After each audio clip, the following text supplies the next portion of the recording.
What's up, everybody? Zane Denani here, delivering you another tight 10, hopefully the tightest 10 that I've done thus far. If I could do this quick, that would be awesome. Really excited to give you guys all the latest news and notes around the NFL, things that are going to impact your fantasy drafts. People are starting to get back into the fantasy season. Share this with your friends, hopefully not your league mates, but just friends in general. The hope is that eventually it gets around to everybody, but we'll see. As you guys know, I am now the latest fantasy analyst at Matthew Berry's Fantasy Life. Something that honestly feels like somewhat of a dream, right? There is nobody more well known in the fantasy football space than Matthew Berry. Biggest inspirations to me in so many different ways. Um, Went to his book signing years ago, worked with him at ESPN for a little bit. Didn't actually really know him there, but talked to him in the hallway one time. Feel great about the opportunity. That doesn't mean that I'm going to stop giving you guys what you want when it comes to this tight 10. I'm going to keep it going and give you all the latest. But before I get going for today, I do have one news and note that I wanted to give everybody before actually getting into my tweets. And that is, I was talking to a person that is very clued in with the Chicago Bears. And before I give you this, I'm just going to say, I'm not going to give the information out as to who it is or anything like that. But I was working with somebody that is very clued in with the Chicago Bears, someone with a long history with the organization. And what they were telling me was, obviously, I can't be at every training camp. The Chicago Bears training camp would be the one that I could probably attend because it's closest to where I live. But for that training camp and all the practices and talking to coaches and being around that building so much, it was very clear and obvious to them who the number one pass catcher in that offense was going to be. I'm not going to share any names. I'm not going to say anything about who gave me this information. But the answer was Luther Burden. Very clearly, super involved in the offense. Very clearly, the focal point of the offense. Somebody that was going to ascend. Now, do I think that this is going to continue to happen given the fact that he's dealing with an injury? I think it's possible. And, the source didn't really have more information on that either, but I think it's possible that they come up with other, strategies, and this just gives them another avenue to potentially get someone like Colston Loveland more involved. But I'm going to draft as much of Luther Burden as I possibly can as he's falling into the fifth round. He was in the fifth round in my Best Ball Mania draft yesterday. Um, I haven't done many redraft drafts yet, so I can't really speak to that. But as he continues to fall and plummet as we get closer to the season, Luther Burden will be one of the guys that I'm going to be big flag planting. I talked about this in other formats before, but the routes that he ran were very similar to the same types of routes that Amon-Ra St. Brown ran in the same Ben Johnson offense. And then on top of that, you get Ben Johnson doing the quotes about basically comparing him to Amon-Ra St. Brown.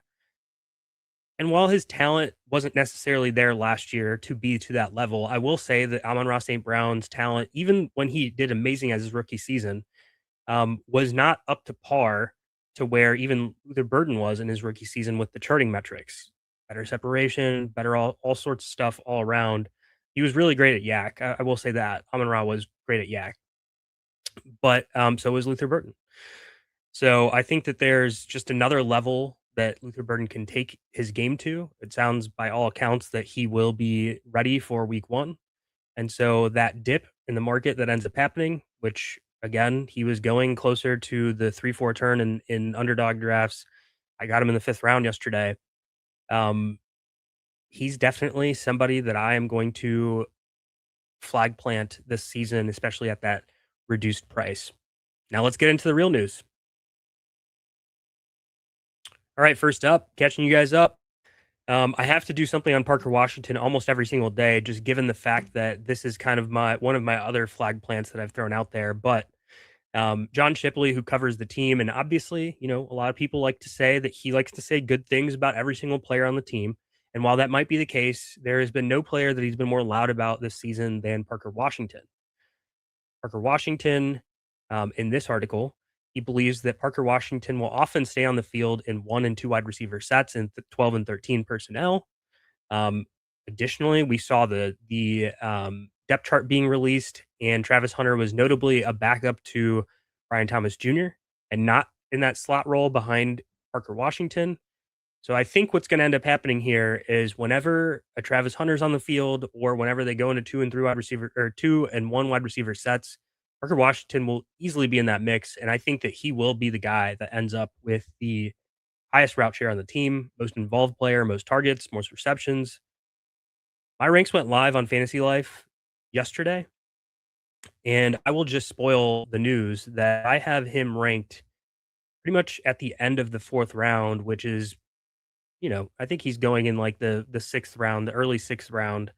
Um, tick Actually, when I put my ranks together, he was going more mid sixth round, so it was a little bit more bold. I might even move him up a little bit more, just based off of how I feel the situation is going to play out.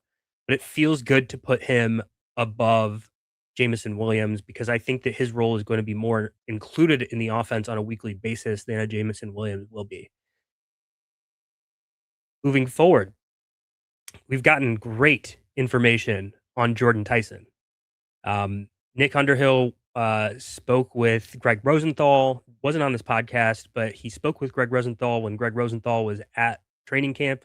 Actually, I apologize. This was Trevor Sikkema who was at the training camp. And Trevor Sikkema was the one that was on the podcast, and he said that he talked to Nick Underhill. And then we've got more tweets about this too. And Nick Underhill said basically there's a bunch of scenarios where Jordan Tyson could be the best player on the team for the Saints at some point this season, right? So obviously not saying from week one he will definitely be the number one player. It does sound like he is the one of the standouts at training camp, that he is quote unquote a dog per Nick Underhill. Um, I'm targeting him a lot, guys. Like, I've had him ranked higher than Odunze, other guys like that in that same like range, Brian Thomas Jr., Carnell Tate, uh, for quite some time. And now my rankings are actually live, so you guys can go check that out and use my promo code Zane on Matthew Berry Fantasy Life. But yeah, I feel really good about the role that he's going to play. He's going to mainly be in the slot, but then he'll play on the outside as well. That underneath role that I have talked about in depth, when it comes to route depth and just how inclusive that can be in the offense. Very excited about what he can offer. I think this is one of those times where you get a rookie in the fifth or sixth round and you're able to take that to the bank. Um, we've gone back to rookie pricing from maybe like 3 years ago, where you could get guys a lot cheaper. And this is the one that I want to exploit this season. I'm not going to talk about Pat Bryant because we've got more information on him. There's still 1.5 more days on my Madden giveaway. If you guys are still interested in sharing and retweeting and trying to get that,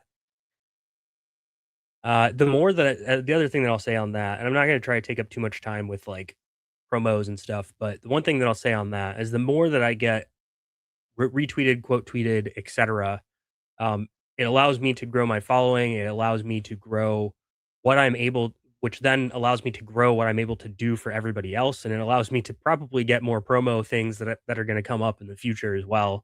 Um, I didn't know that Madden NFL was going to reach out to me. They reached out to me randomly right when they were releasing things to Jordan Schultz and Ari Merov and others, and boom, there's something that pops up. And I've gotten more boxes about promos and stuff like that in the past couple of days.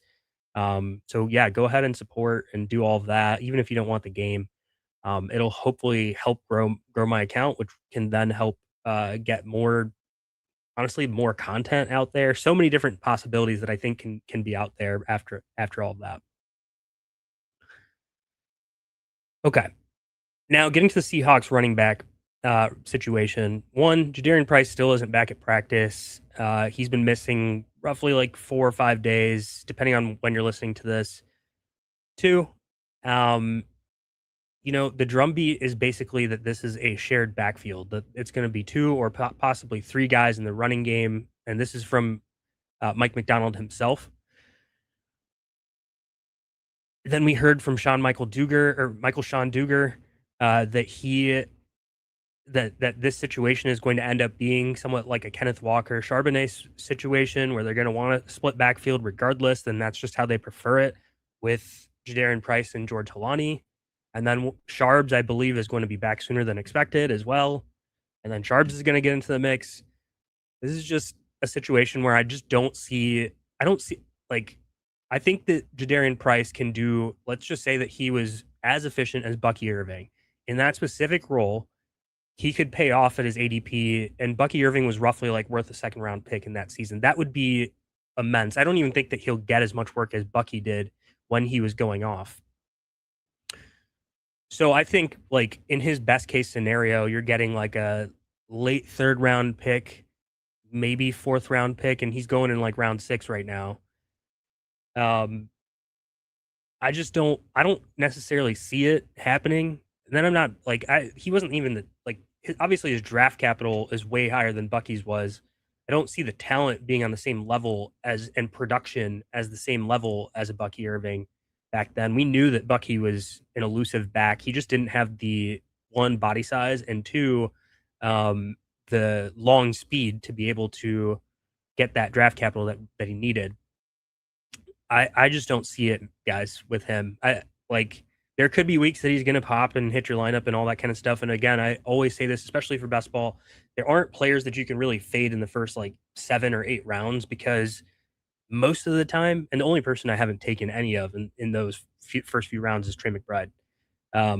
Because most of the time, you're going to be in a situation where you need a player, or they can spike in the right time period that you needed it, right? And that could be in week 15, 16, 17 when you're in the playoffs. It could be in week 14 just to make the playoffs. Um, you never know how many guys are going to be out and how that could lead to what that can lead to, but I just don't see it. Like baseline understanding, I don't see it for Jadarian Price this season, and maybe even future seasons as well. There's been some hype on Elijah Arroyo. There's clips of him beating cornerbacks and all sorts of stuff in one-on-one drills, which is great. AJ Barner said that the Seahawks are going to use 2 tight end sets very often. But we also have to be cautious with news like that. From a fantasy football angle, 40% is often. From a real football angle, 40% is often, because that's more than a lot of teams run 2 tight end sets. And that doesn't mean that there's anything there from a fantasy value. Like, in order for Elijah Arroyo to provide fantasy value, he's going to need to be running 70% route shares. That's probably not happening without an AJ Barner injury. And I actually can't even guarantee that if AJ Barner got injured, that Elijah Arroyo would run that many routes, because I don't know that they would want him as an inline tight end. And that's where a lot of the routes are going to come from. So I think we have to think about this as like a distinct role. I don't see much value for him. I also think AJ Barner is a really good, like, all around tight end. And so I don't see much, even for Arroyo, in the next few seasons, given what I see from AJ Barner. Then you have to think about the Seahawks with a 4-headed wide receiver room, and they really, really like Torrey Horton still, too. So I do expect him to be involved. Cooper Kupp is probably a better blocker than Elijah Arroyo and definitely a better route runner, even at this stage in his career.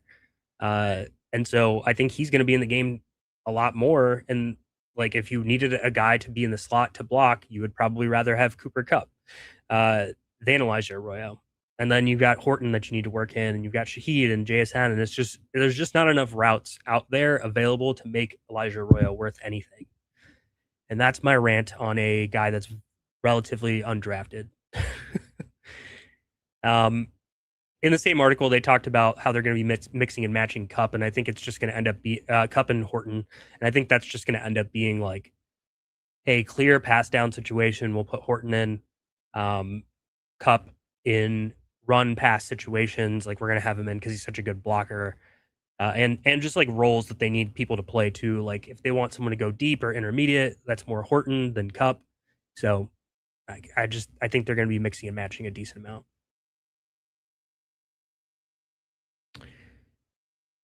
Not going to say anything again about my announcement with Fantasy Life. You guys are all aware, probably. If you're watching this right now, you're definitely aware. If you're listening to this later, um, you'll probably become aware soon enough anyway. Okay, depth charts have started to be released. I didn't go through every single one of them yet because not all of them have been released, but most of them have. But the Bears, their baseline depth chart starters is in 12 personnel, which means 2 tight ends and 2 wide receivers. And that means Cole Kmet is technically a starter for the team. Are they going to operate with Cole Kmet on the field more than Khalif Raymond? I think so. I actually do believe that they will more than I don't even think I think that he will be their fourth most included um non-running back pass catcher. When it comes to being on the field, running routes, all sorts of stuff like that.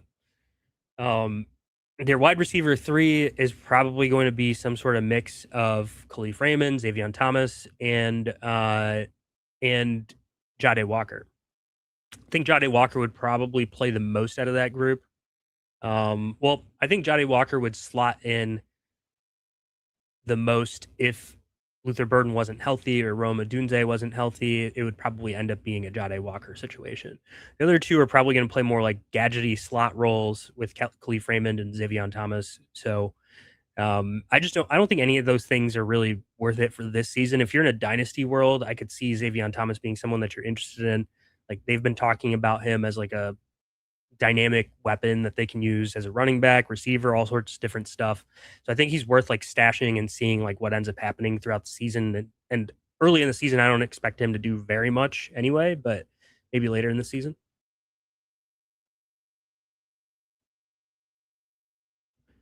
Um, Josh Jacobs sidelined with a groin injury. I think I've talked about that before, but he'll be out at least a week.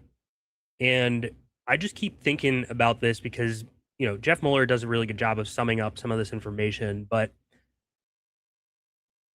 he basically said, is this compensation from his PCL injury from last year? And I was talking about this earlier this offseason before I had as many followers, but I keep saying he was dealing with aggravated knee injuries over and over again last season with fluid in his knee.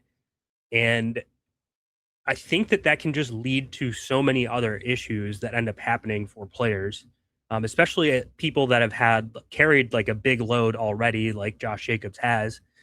And he's one of the players that I've technically been fading. I know there's talk about him potentially getting suspended as well, and that doesn't matter as much to me. I don't think this is something where it's hey, he's going to be suspended for more than 4 games. And where he's going now, you could probably deal with a 4-game suspension. I doubt it would even be that much. But my fate is more about the fact that I think that they want to use, and obviously this is a caveat because we have to see Marshawn Lloyd actually, um, you know, on a football field, stay healthy and all sorts of stuff. But it sounds like from all of his training that he's done, that he's got himself in a position where everything should be okay, and he hasn't missed a practice yet. I just think that Marshawn Lloyd's going to factor in more than our projections technically have right now. Um, And then on top of that, I think that Marshawn Lloyd is live to eventually snap that role from Josh Jacobs. If Josh Jacobs is limited at all, dealing with injuries, just doesn't look good out there. I think there's a possibility that happens. And then there's also the possibility that that Josh Jacobs just isn't cutting it, and he doesn't get cut. Sorry, I want to make sure that's clear, but that Josh Jacobs isn't cutting it, that he ends up having a bigger issue with his knee or a compensation issue like this groin issue that he has, and that he just ends up being hurt a lot this season. So I think there's multiple outs for Marshawn Lloyd. Marshawn Lloyd's been climbing quite a bit. He actually went in the 140s in one of the Best Ball Mania drafts that I was doing the other day, and I was surprised because I was going to take him early. I had a team that I wanted to kind of do a week 17 stack thing with CJ Stroud and all sorts of stuff. And the Texans play the Packers week 17. And so I was going to line this all up and maybe take Marshawn Lloyd a little bit early, but he went 30 picks, 40 picks above ADP at the time. So he is rising. I still think that he's not a bad pick because I think there's so many ways that he can be valuable this season, more so than even like a Woody Marks. I mean, he's in a good offense too, so that like boosts up why I think Marshawn Lloyd's good. He's the clear RB2 on the team. I submitted a clip for Fantasy Life to give my instant reaction on Kyler Murray, but he is the starter, named the starter by the Vikings. I'm sure everybody that's listening to this already knew that. Um, I am pretty bullish on Kyler Murray. I don't think he's like this amazing talent when it comes to like being a good quarterback in the NFL. I think that he's probably like in an adequate tier. So basically, like not bad, not like a bad quarterback you just can't put out there, and you don't know what you're going to get. I think he is a floor raiser.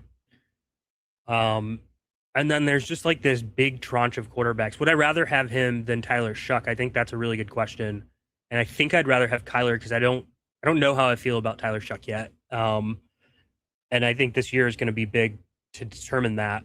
Also, Tyler Shuck, much more favorable like offensive coordinator situation that helps him a little bit. Wasn't the best like in terms of weaponry and all that. But they also did a lot of stuff to mask Tyler Shuck last year. They ran the ball a ton, especially in the goal line area, red zone area, um, and then having Taysom and all sorts of stuff like with gadgety things that they're able to do. They masked him a little bit. Okay, so I think that's like a real life NFL line. But now we take him and we pluck him and we put him into this Kevin O'Connell system that has propped up a lot of quarterbacks that are not nearly as talented as Kyler Murray. And it's not a perfect fit. I will say that. He's not always been like the best like timing based quarterback. But I do think that he offers so much from a running perspective. And the coaches have basically said they're not going to hold him back from running. They want to have him involved in the typical rush game and then also let him scramble as well. And that threat of him being a runner also props up other players on the team, like a Jordan Mason, like an Aaron Jones when they do run the ball. So, and then I posted this as well, but he locks on to one target quite a bit. The targets per route run on his dropbacks specifically, the minimal that we saw from a TPRR situation was Rondale Moore with the 23% targets per route run. Rondale Moore didn't even run like too many routes that season. And a lot of it was design stuff too. But he does do that. That's what he does. He did it with DeAndre Hopkins. And I would argue that Justin Jefferson at this point in his career is better than DeAndre Hopkins was in the third season that went on with Kyler, where he got like a 27% target per route run. So I think this is going to be huge for Justin Jefferson specifically.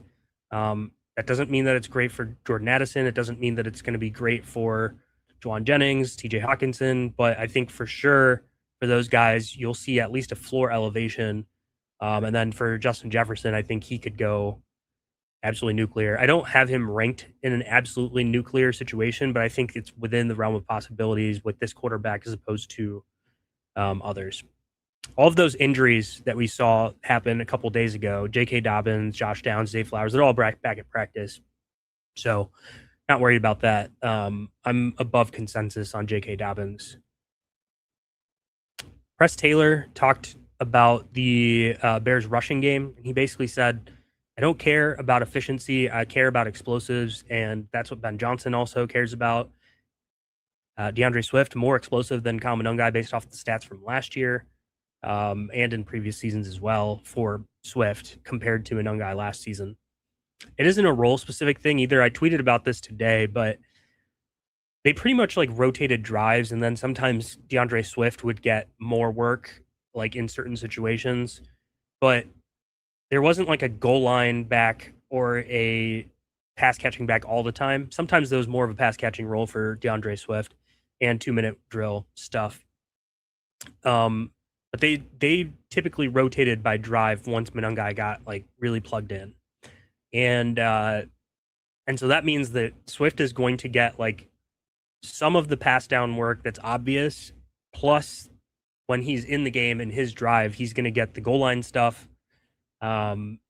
I think he's a really good pick. He fits exactly what they want to do. They want explosives. That's what he does. He did a way better job last year, sticking with the blocking and everything too. I think he learned from his time in Detroit. Um, so he's also like a not a big hit, but probably not going to miss type of player. And again, I've talked about this, but this is a situation where sometimes at certain points of the draft, you want a guy that you can just say, like, I'm going to put him in every week and he's going to get me 14 points and I feel good about it. And I think that's what you're going to get with a guy like DeAndre Swift. He did better than that last season, by the way. Casey Concepcion, uh, forgotten man when it comes to when it comes to Cleveland Brown hype. He's also been crushing in camp. They're talking about using him in a Zay Flowers type role. I don't know that he's going to have the snap share like immediately. They're probably going to do a rotation, talking about moving Judy to the slot some, playing outside some.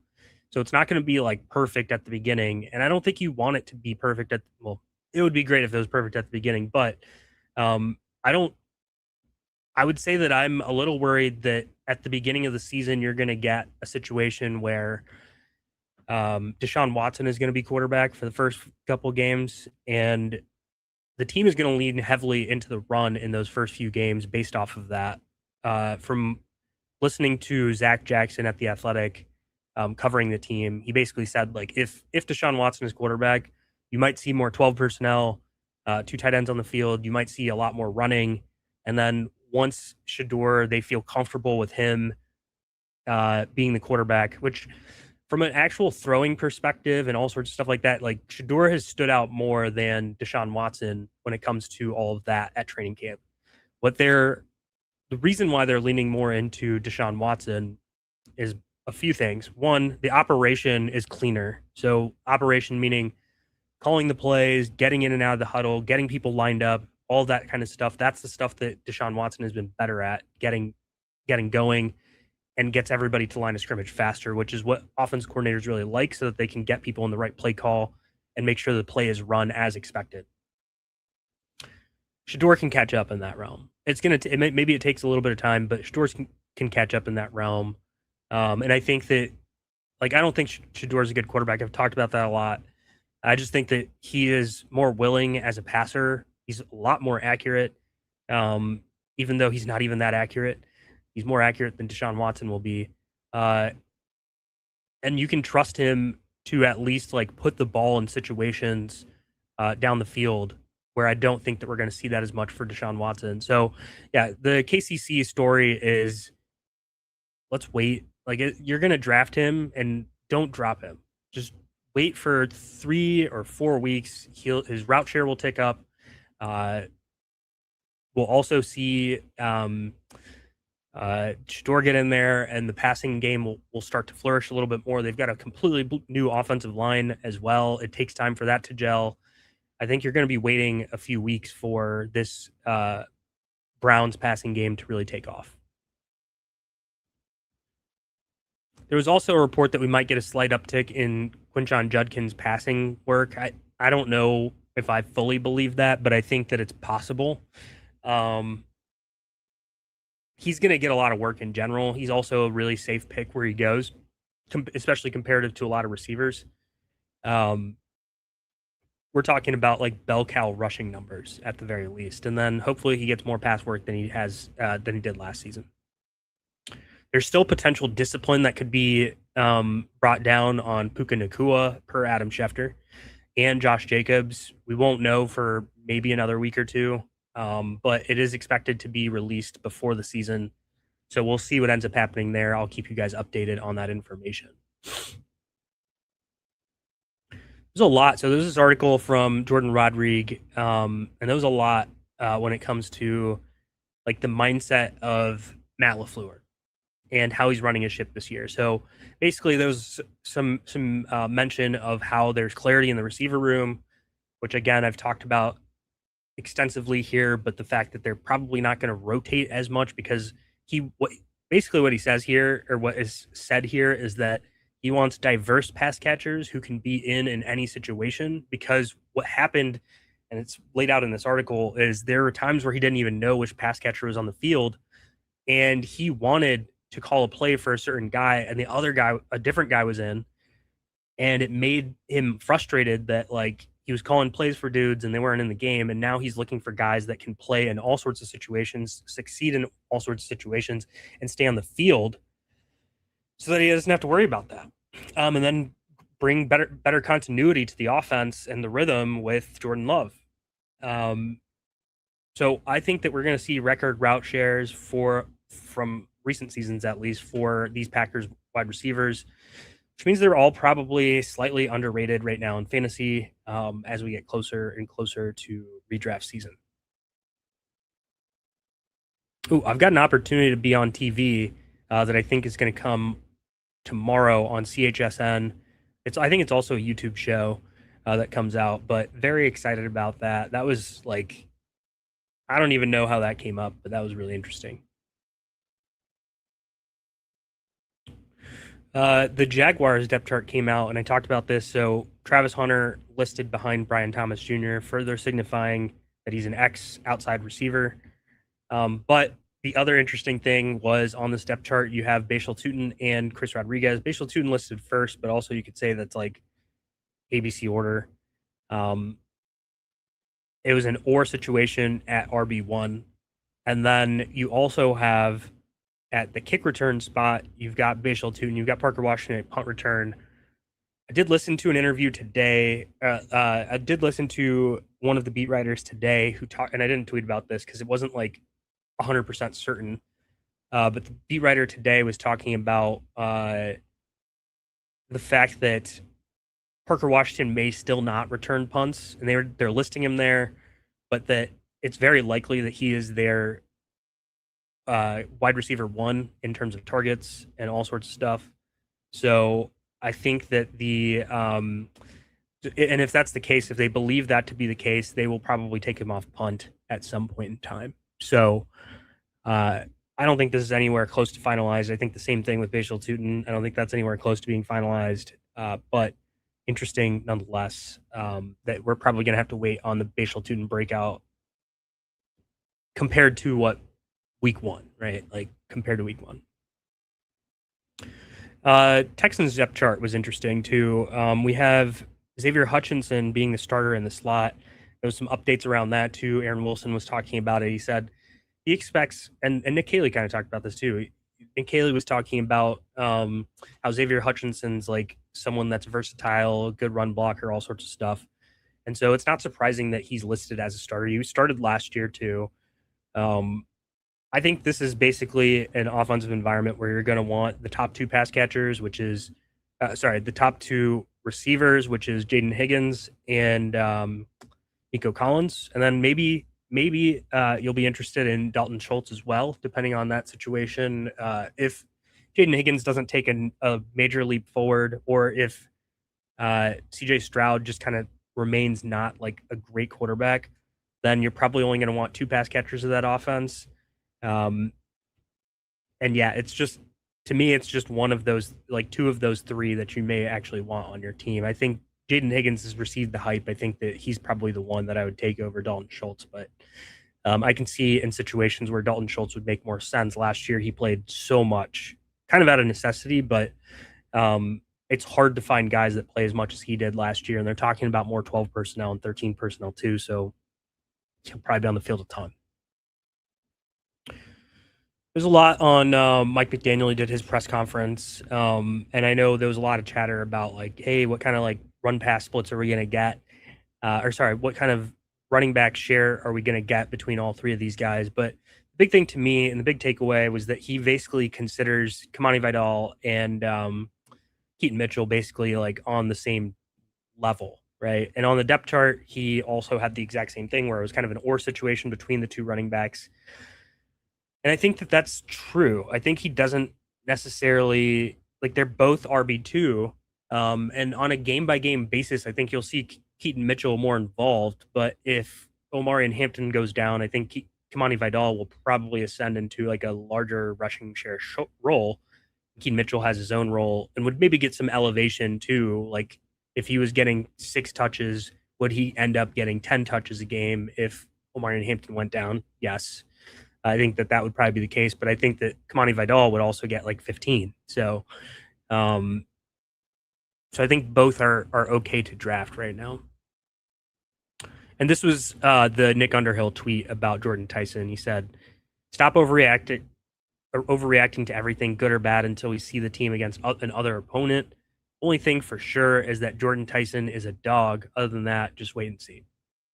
The only two people he's talked really positively about on offense have been Jordan Tyson and Juwan Johnson. And then there was more on the Saints situation today where one of the tight ends was talking about how the beat writer was asking a question about, I've been charting practice, and based on my charting, it seems like you guys are focusing more on having more tight ends on the field. And then the tight end that he asked questions to, which is like a third, fourth string guy, uh, fourth, probably a fourth string guy, basically said that he expects there to be more 13 personnel for the team, which is going to prop up guys like Jordan Tyson and Chris Olave, depending on which one's on the field in 13 personnel. But in 12 personnel, for sure, one of those two, you'll probably end up seeing Oscar Delp as like the inline tight end of those situations, which is cool. Um, and then Juwan Johnson is obviously going to be on the field in those situations too. So I think this means Juwan Johnson's going to be playing more than expected if we're talking that they're going to be doing 12 and 13 personnel a lot.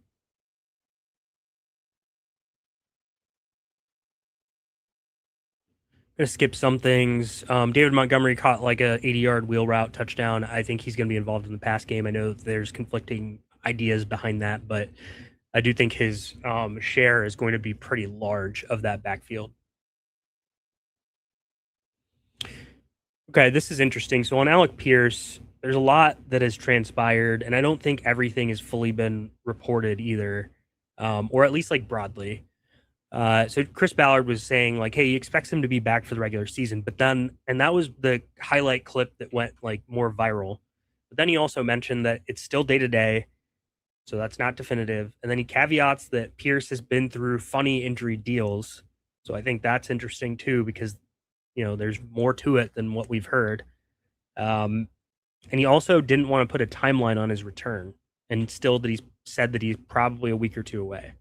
And the week or two away is something that we like continually hear. Like if you track back to Albert Breer a couple of days ago to a week ago, basically said the same thing. And I think we heard the same thing from Shane Steichen a week ago.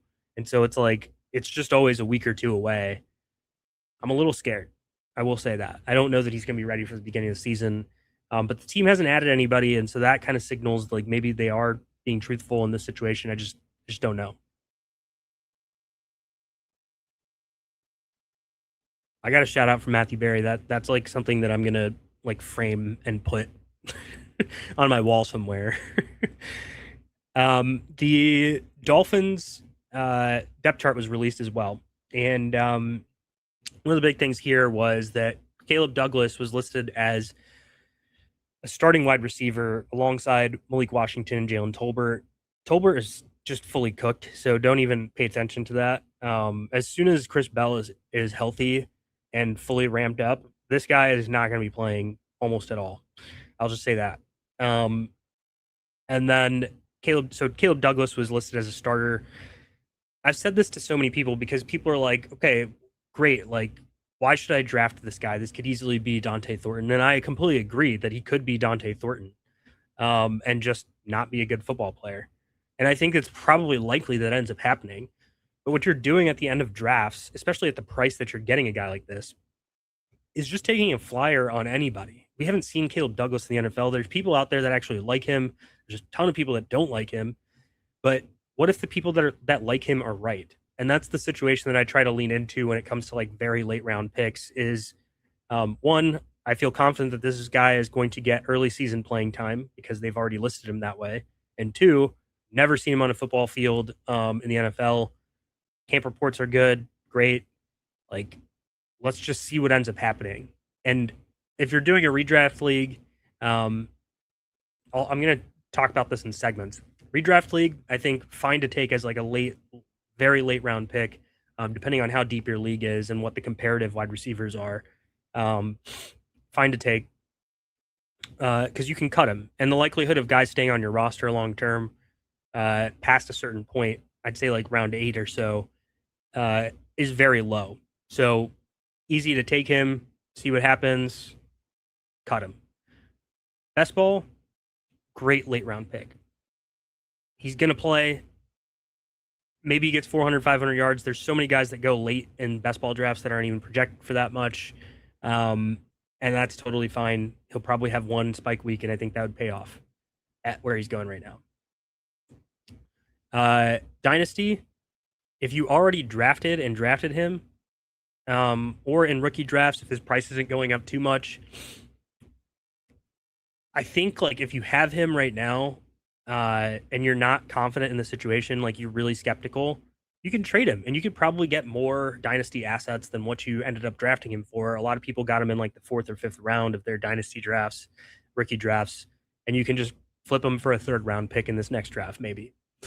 And then you'd already profit, right? Or you can hold him and be like, hey, this guy got playing time and he does well. Like, we'll see what happens. Up to you. But that's kind of how I would play this situation is like, right now would be a good time to trade him in dynasty if you're in a dynasty league, because you're already getting the hype, and it's hard for 3rd round rookies to start in the NFL, and that's like the baseline story. Obviously, this wide receiver room like leaves a lot to be desired, and so I just think that there's room for him, if you want to trade him or if you want to hold on to him.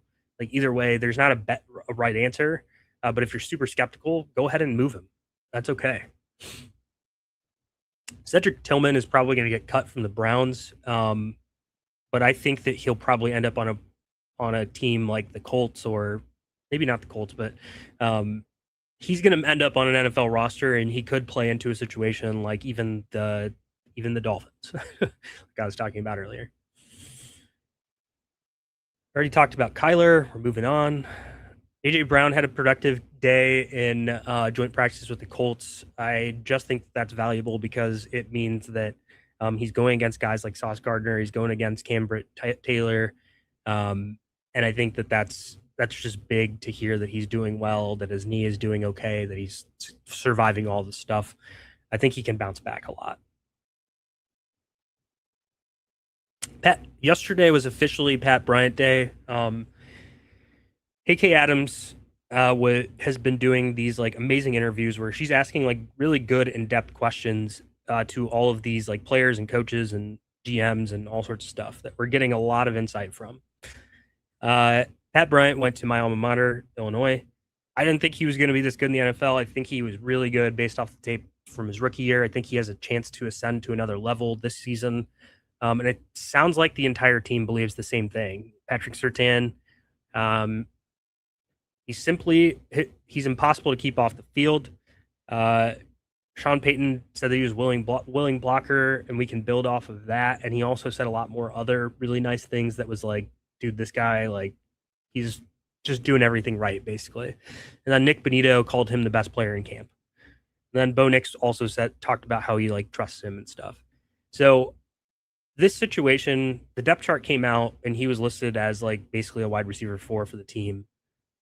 He's going to play. He's going to play a lot. He'll be on the field more than Marvin Mims. I can promise you that. I think he's worth drafting. There's definitely a non-zero chance that he ascends above Courtland Sutton at some point this season. It's not going to happen at the beginning of the season. It's just that would be crazy. But let's say that Courtland Sutton is not playing up to par. Is there a situation where this happens? I do think that's the case. So very good late round pick, in my opinion. Jeff Hafley talked about giving Devon Achane 40 touches a game.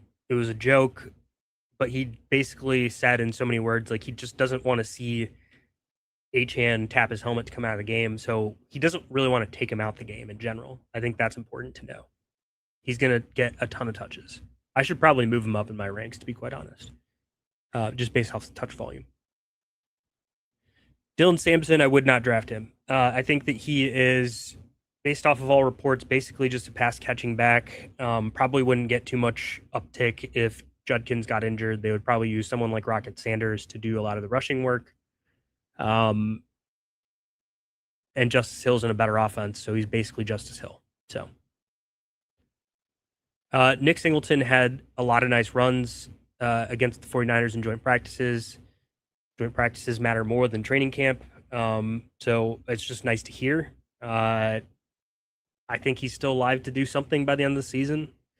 It's good to see that he's still out there and the foot isn't being an issue. I'm excited about that for him. Buck step chart was released.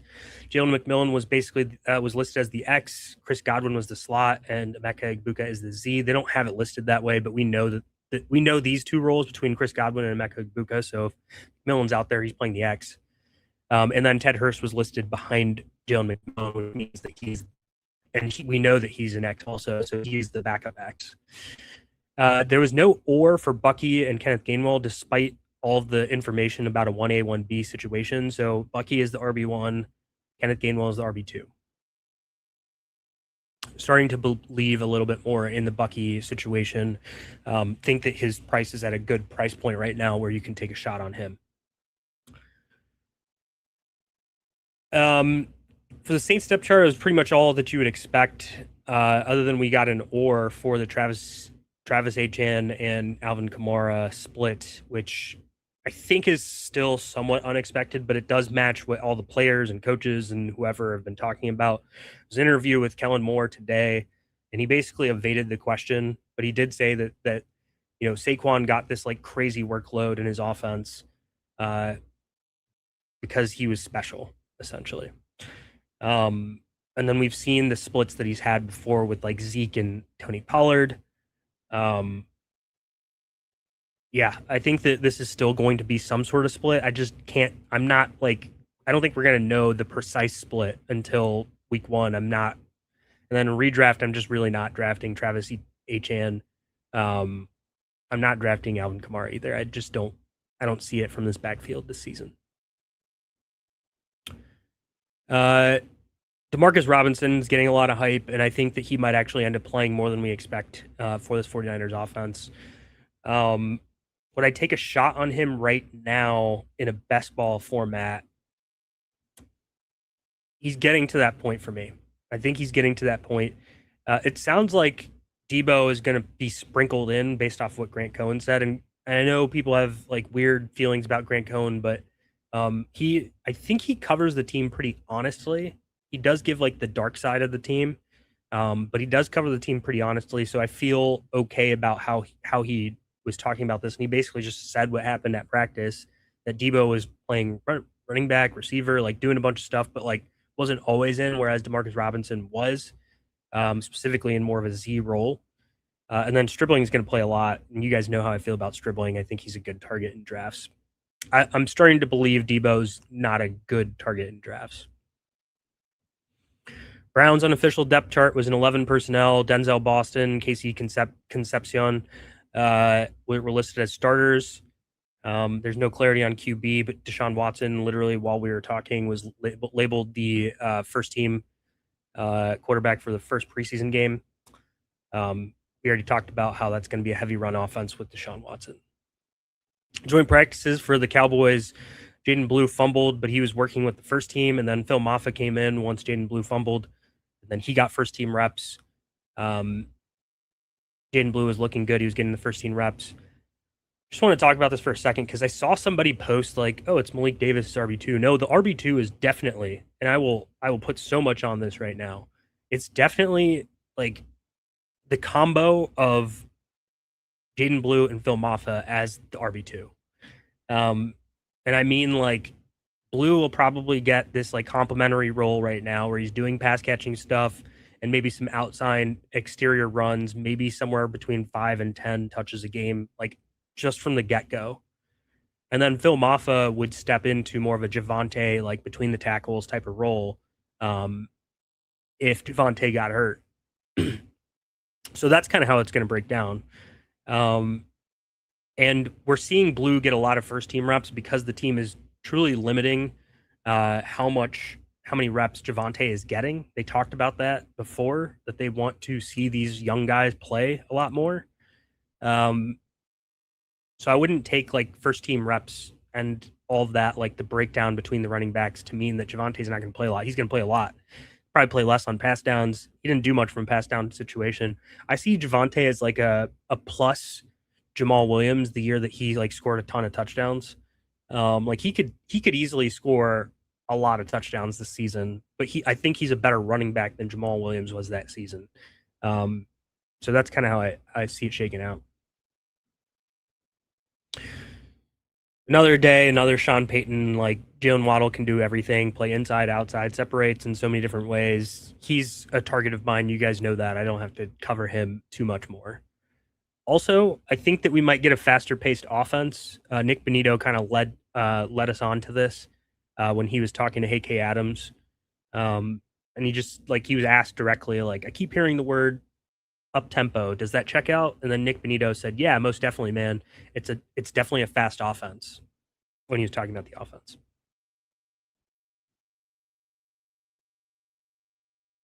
Again, confirmation. Travis Hunter's an outside receiver. Nate Taylor was talking about Rashee Rice, and he said he looks like he's laboring in terms of change of direction still in one-on-one drills. And then he mentioned the stopping and starting and coming out of breaks, and that like all of this is basically kind of confirming some of the video that we've seen where he just doesn't look great. But then I've seen some videos now that he looks a little bit better. Um, I don't know. I keep going back and forth. Like there are times where I want to take him because I think he could be a cheat code, and then there's other times where I'm like, Kenneth Walker might take like a lot of this like run game extension work, and like he just doesn't look good out there. And there's always Rashee Rice like acting a fool risk, and it's a high price to pay still because there's other receivers that go in that same range like George Pickens and Nico Collins and others. Um, yeah, I haven't made up my mind on Rashee Rice just yet. Joint practice notes for the Rams, a lot of multiple tight end sets, and yeah, so we're gonna see a lot of multiple tight end sets still. Dolphins are interested in the tight end market. They might look at Jonnu Smith or Darren Waller. It sounds more likely that it would be Jonnu Smith, so keep an eye out for that. Patriots depth chart came out. It looks like Ramondre is clearly the RB1. They didn't have an or situation listed there, so very clear to me that Ramondre should be ranked above, and he has been in my ranks since I created them. Christian McCaffrey, it sounds like the injury's not too serious. The coach compared it to Dejon Stribling, who basically missed like half a week or something. Brock Purdy said a bunch of great things about Demarcus Robinson, wants him to be involved. I think he might be more involved than we actually think. Dejon Stribling stood out in joint practices and continues to receive strong praise. He's going to play a lot. Definitely a target for me at the moment. Ian Rappaport says that he does not expect Rashee Rice to receive a suspension, in case you guys were worried about that. So at least that's one thing to take off the table. Great. Michael Wilson, Tyler Drake has basically been on this. So I built a little bit of a tracker. I'm not going to share it because I don't want anyone to steal it. But I built a little bit of a tracker of all of the tweets that I've put together. And the Michael Wilson versus Marvin Harrison thing is a little bit interesting to me because the Michael Wilson stuff has been pretty consistent. Hookah roll, moving him around, doing well in practice, all sorts of stuff like that. And so I just think like this might be a situation where he's just in the right role, and we might just see him be like the number one wide receiver, which doesn't mean he's the number one pass catcher. I think that means that he's just maybe getting more worked into the game than what Marvin Harrison's role ends up being for this season, at least. This is a draft companion tool. I had no idea that they were building this. I joined Matthew Berry Fantasy Life, and they built this like tool for redraft leagues where it's like a Chrome extension, and basically like you can have my ranks pop up while you're drafting, and it adjusts to your format too. So I put ranks in for a PPR situation, and then everything gets adjusted based off of whatever your format is, based off of my ranks, and you can use that as part of your draft. I think you have to have a tier 2 membership. I have no idea. I'm new. I have no idea what I'm talking about, but I think it's a cool tool. Like Mecca Ibuka is going to be fine. He got injured, but he's they're expecting him to not miss much time.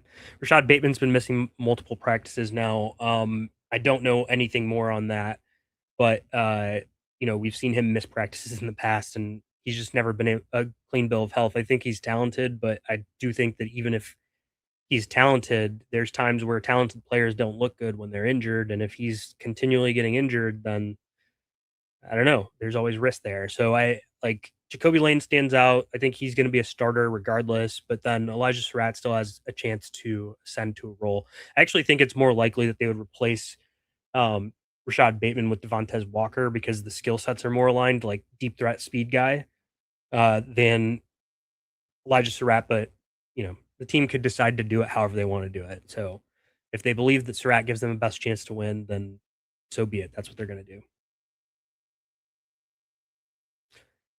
Puka got hurt yesterday, but in this kind of video, she talks about how well, one, she says she's not a doctor, but then she also talks about how the Puka injury didn't seem like it was a big deal. It was just like precautionary and all sorts of stuff. Like it felt like nobody was like paying that much attention to it at practice. Is kind of how it was worded.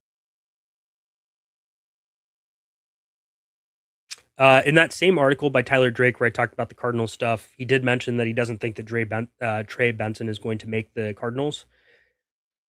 I think that he's live to be on a different team, and yeah, I just think that he has a chance to potentially make a different team. So he could, the Packers are an option. There's the Vikings, a number of different situations that he could get added to, where he could easily be like almost the RB2, like not guaranteed the RB2, but at least the team could think of him that way.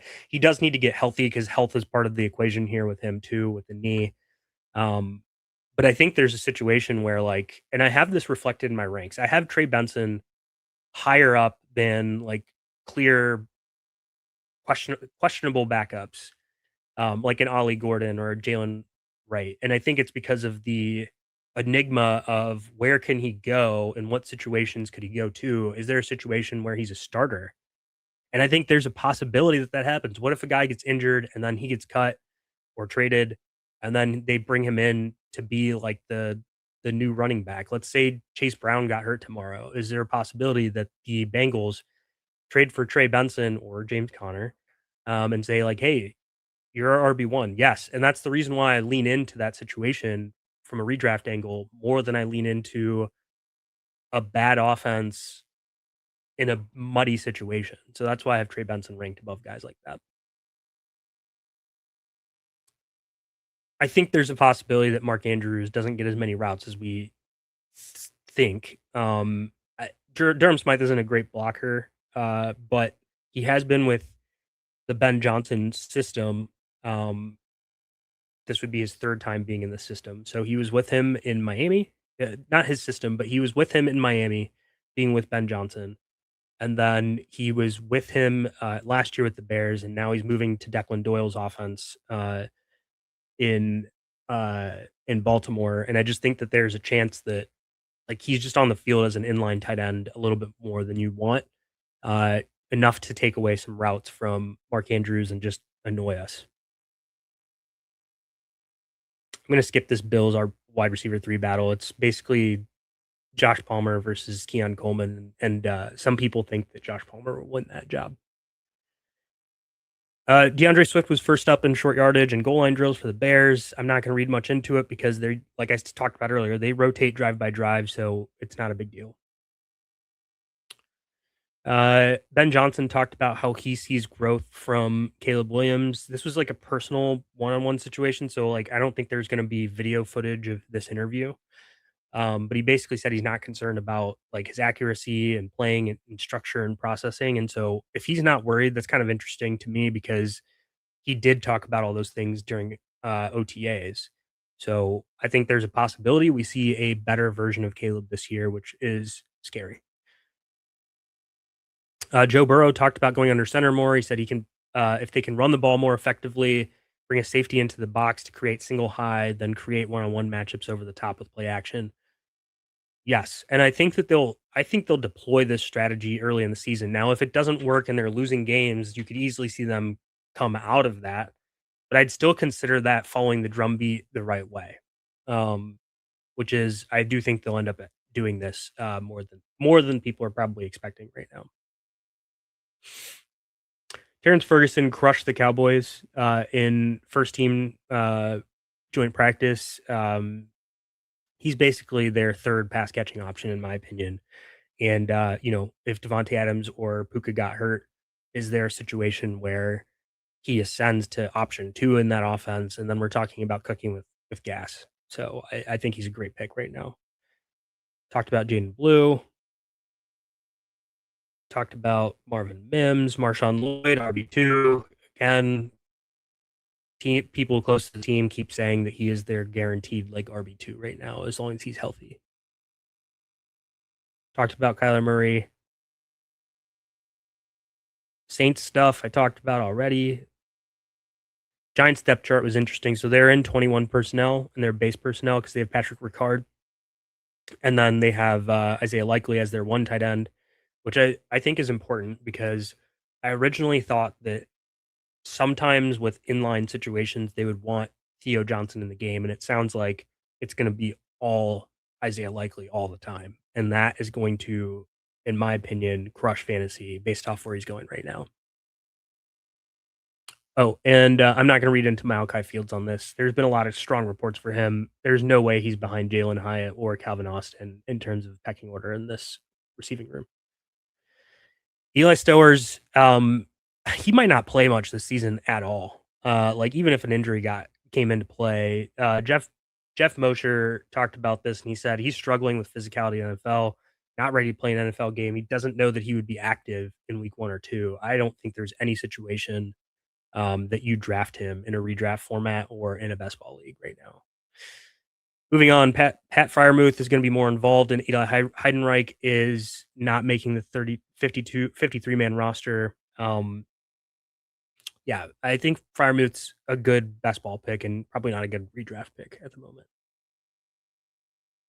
Ja'Cory Krosky-Merritt, again, people talking about his pass catching, that he's been catching passes a lot in practice. He looks improved in pass protection.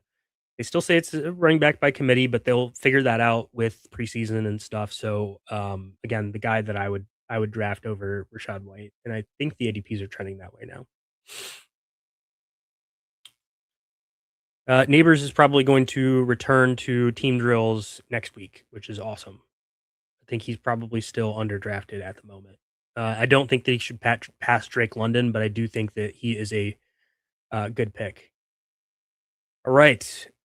That's all of my news. I'm going to go to chat questions now. In FFPC, do you consider week 13, 14 buys FFC league playoff when drafting? No, I do not. Mainly because I think a lot of my roster is going to churn throughout the season. And so, like, sometimes I'm going to have guys that are above a certain point, and sometimes I'm going to have like too many week 14 buys or whatever. Last year's actually a really good example. In one of my main events, the one that ended up being a top 100 team overall, I drafted Brock Purdy and Drake May, both with week 14 buys, which is championship week. I just picked up JJ McCarthy to put into my lineup because he was playing Dallas in week 14 and he had over 20 fantasy points. I think quarterback is specific. Quarterback, one of those specific ones where you can easily stream. Yeah, I don't think about it that much because I'm usually playing for the big prize. It depends on what your goal is. If you want to win your league offs, then sure you might want to play for that. But for me, I'm not actively thinking about week 14 versus week 13 versus like what the buy situation is. I don't care that much. I'll figure it out on the go. I'm in a league where you don't need to start a tight end. So where would you? That means that tight ends are basically like receivers, with probably less upside than some receivers do because they don't get like the big plays. I mean, so Brock Bowers probably projects for somewhere like 1,100 yards or something. So I would say if you're in that situation, you're trying to understand where Brock Bowers should go. I think he probably goes right after guys like Chris Olave. So maybe in the mid third round. But I also think that he could have a better season than Chris Olave, so I'd probably actually take him above Chris Olave. So mid third round is probably where I'd start taking a guy like that. I wouldn't take McBride probably until round 5 or so. But that might still be behind where people are actually taking them. So hopefully that answered your question. How are we feeling about Zachariah Branch? I mean, he's going to be wide receiver 4 to start the season. The team's going to play a lot of 12 personnel, 2 wide receiver sets. I think there's opportunity for him to grab that wide receiver 2 job eventually over time. Um, the reports have been strong. I don't necessarily fully believe all of them, but he is a super fast player. They're going to get him designed stuff, and so I think that it's you could do worse with like flyers, which is where he's basically going in drafts is just throwing a dart. I think he'll end up getting a decent amount of work throughout the season with design stuff, and then closer to the back half of the season, probably get a lot more. 12-man keeper league. I have JSN as my third round keeper, picking 10th. Have debated who to go with and thinking of going Saquon Brown, Kenneth Walker. Is there a better combo? Cook is taken. Yeah. My rankings are out. I'm not going to push you to go buy them. I will answer this question straight up.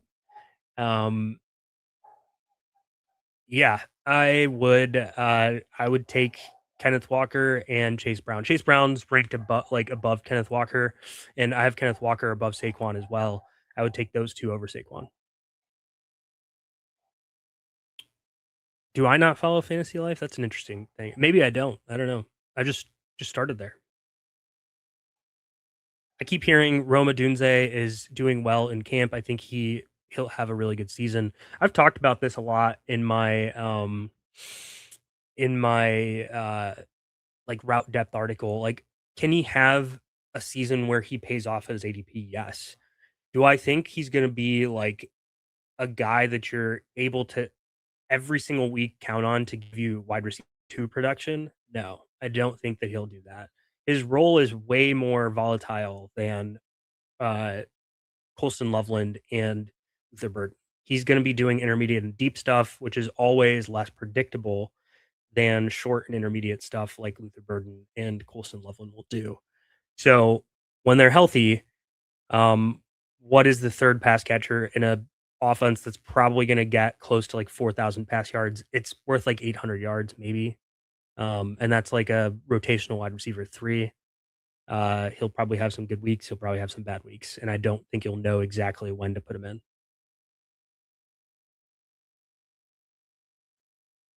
Best low cost running back in Dynasty. Man. Um,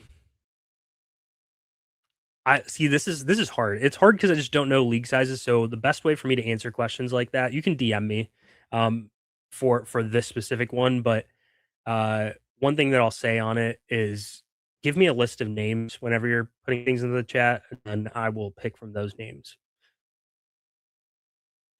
Any reason for low JT ranking? Yes. So there's been a lot of research in the past about guys that absolutely crush fantasy.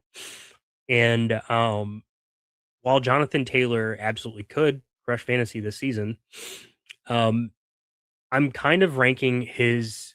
So the way that this works is there's like a percentage of fantasy points that come from pass catching versus rushing.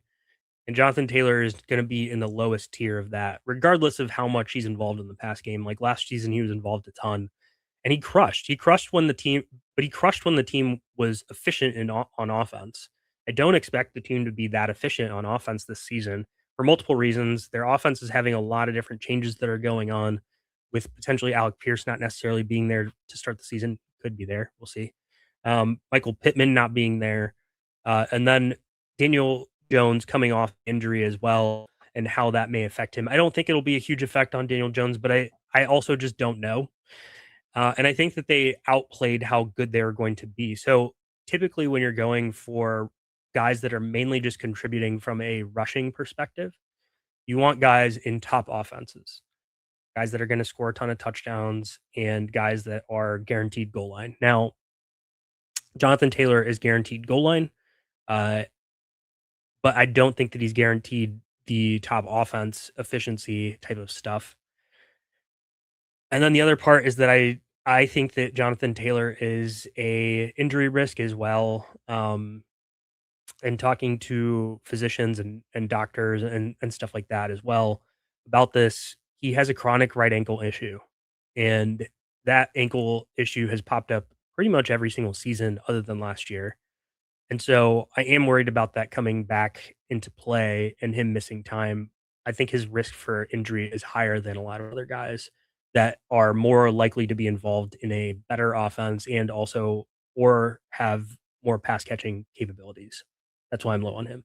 I think like you're basically making a similar bet to Derrick Henry, and Derrick Henry's in a better offense. And so I might as well just draft Derrick Henry instead. Parker Washington or a 2027 first in Dynasty, man, if you're a contender, I would take Parker Washington. If you're not a contender, I would take 2027 first. With AJ Brown gone and Stowers apparently a non-factor, why aren't we drafting Goddard as a tight end one? I think he should be drafted pretty high. Uh, I don't think that there's like this crazy immense upside um, that I see for him though. Like, could he do a lot in terms of like, is he going to get 1,000 yards? Definitely not. Is he going to get 800 yards? He's probably in that 800 realm. If you like when you end up doing all of the projections, this is me doing it off the top of my head. I actually have my projections somewhere and I'm not looking at it. And 800 yards is just like okay to adequate. Like it's the hard thing with fantasy tight ends is like you're looking for guys that could clearly be top five that like stand out. And I just don't think that he's capable of having a standout season in this offense because it's not like a high flying passing offense in any way. Um, will be probably a top two pass catcher in the offense, but there is some risk too that his role gets diminished with Mekhi Lemon, especially because he needs to basically play in the slot a lot more. Um, and how that ends up limiting Dallas Goddard uh, in terms of like role similarity, like short, intermediate, like over the middle type of stuff. So I think there's some risk there, but yeah, like 800 yards, sure, but what is that winning you in fantasy? Um, I don't know. I would rather have Isaiah Likely because I feel very confident that he's going to get a ton of targets. And while that might not be a better offense, um, I think they could have similar pass yards in general in that offense. Actually, maybe more pass yards in the Giants. So for Rome, I think his role isn't going to just be intermediate and deep. Why can't he have a Devontae Adams ascension due to type of player he is? Um, well, one, I don't think that he is going to be an offense that has the pass yards available that Devontae Adams has historically had. He doesn't have the quarterback efficiency and accuracy that those guys have had. Like Devontae Adams has done well in situations with Aaron Rodgers and with primarily with guys that are much more accurate passers, especially down the field. And that's where Caleb has struggled in general with accuracy, but specifically to Rome in specifically those deep and intermediate parts of the field. Now, is his accuracy solved? It could be. I doubt that it's going to be to the level of an Aaron Rodgers or Matt Stafford by any means. Again, I think that he could get 1,000 yards, and 1,000 yards is like probably on the cut line of a lower tier wide receiver too, and that would be fine. I just think that you're not going to end up getting like a big, like you're not going to get a big bang in that situation, and it's really an opportunity cost like equation. Stephon Diggs goes behind him, and I think that Stephon Diggs will end up with more receiving yards than him. Uh, Other players in that same realm, Jordan Tyson goes like near him. I would rather have Jordan Tyson because I think he has more upside, probably a similar baseline floor at the moment. So it's really a a trade off of like the positives and minuses, and I just don't see as much like top tier upside for Roma Dunze, even though I think he's a solid player. I just way Ben Johnson has talked about these players is Luther Burden 3 level, Luther Burden underneath Yak Monster, Colson Loveland yards after the catch as well. that signals that he's going to get underneath stuff. The Roma Dune stuff has mainly been like his role has historically been intermediate and deep, and I just think that that's what it's going to end up being for the season. Choose two keepers and two PPR flex: Lad in the 5th, Tootin in the 10th, or Mike Evans in the 15th. How long can you keep these guys? Because if you can't keep them for too long, or if you can only keep them once, then I would keep Mike Evans in the 15th and Tootin in the 10th. But if you can keep them beyond that, I would probably keep Lad and Tootin, but definitely Tootin. And then, based off of all of that, whatever you decide based on your league settings. Ashton G&T for me between G&T and Taylor. I talked about Taylor extensively. Obviously, G&T is not going to be in a top tier offense, but I do think that he is going to be the number 2 targeted player on the Raiders this season. Going to have like a crazy amount of workload. Him, G&T, and Devon Achane actually need to move Achane up in my ranks because I was thinking about this, and I think they have roughly the same role. um, I do think that the Raiders are going to be in a better situation in terms of offense, just because they have like one adequate pass catcher with Brock Bowers. And I do think that Gene T is also very explosive. I did research on this before too, but explosive rush rate is mainly predicated on how good your offensive line is. I think the Raiders' offensive line will be better this year with one, better coaching, two, adding Tyler Linderbaum. Um, so I would go with Gene T above Taylor. Long-winded answer. Given your concern on JT's ankle, do you target Giddens or McGowan in best ball? I'm starting to get I've been waiting. I wanted to hear more on Giddens and McGowan. In the early drafts, like in big board, I was taking Giddens. And obviously that was the wrong call because I think that McGowan's going to win the role, but I did feel that way. Like that I would want one of these running backs eventually.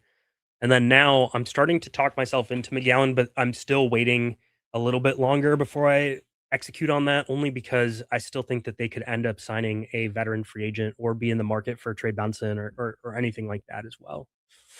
So there's some risk there. It's not a perfect fit. Like McGowan does things right, but they also would probably like to have like some sort of pass catcher. And I don't think McGowan is like, based on reports, not like a great catching back. And he's like had drops in practice and stuff too. So I'm still a little bit worried about McGowan when it comes to that. And I could see them wanting to fulfill the role. Last year they fulfilled it with Amir Abdullah, so it could be anybody. Am I doing any FFPC main events? Yes, I just haven't picked my dates yet. I think the best time to draft is going to be quite literally in maybe like 2 days, or sorry, in like 2 or 3 days. And I'm gonna just be one of those guys that signs up last minute. I have ranks already because I build my own ranks. So I'm ready to go. I just need to sign up for a date. But I do think somewhere between the first preseason game and the second preseason game, or first and third preseason games, is like the perfect time to draft. Yeah, I think Rome's a good football player. In different situations, I think that he could do better. I just don't think that this is the best for what he is. So, but I agree with you. I think he's a good football player. Who's left? Najee and Antonio Gibson, kind of it. No. Well, again, one of the Cardinals guys will be not on the team. So there's an opportunity there. Other situations that could pop up too. What was I thinking about? Kareem Hunt is still probably going to be an option for people too. And while we hate him, like he does all the success rate stuff, and he can catch passes too. So he's just kind of like a plug-in guy. Yes, Najee and Antonio Gibson are kind of in that role too. Like I said, Amir Abdullah was the pass catch. He was like the RB2 last year for part of the season. He's probably going to end up being cut from Jaguars, so I could see him being slotted back in too.